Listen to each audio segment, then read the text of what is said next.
no, he totally changed my life. And I think everything is like that, you know.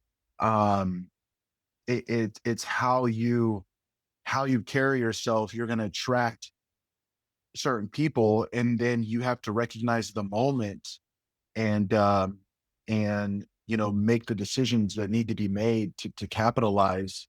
And that's how it happened. He made a decision, I made a decision. He provided me the opportunity, and I went all in. And I had to prove myself time and time again. They made jokes about it later on. I didn't realize, but the next year in '05, they were setting up their home base in the Midwest, and they actually lived in Ohio, where I was born, in a small town called Toledo, which is not a nice place.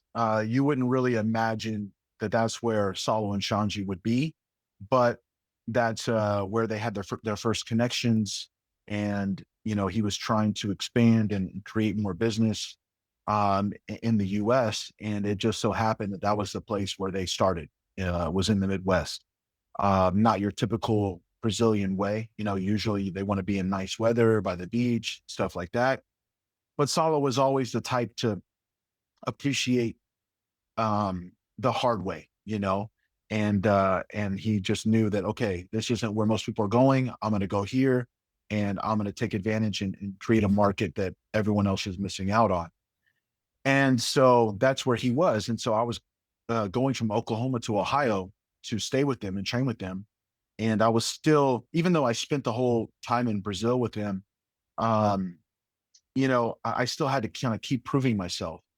And in Ohio, that was just them, Saul Shanji, and their students who were Americans and were mainly just blue belts, a couple good ones, and guys getting their purple and stuff like that. But it was us. I was a black belt in at that time.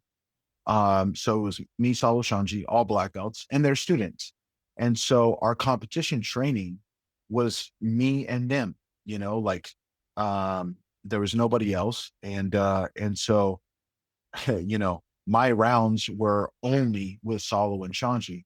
And I was still behind. I hadn't like caught up to them yet. And basically I was just getting throttled, I was getting destroyed.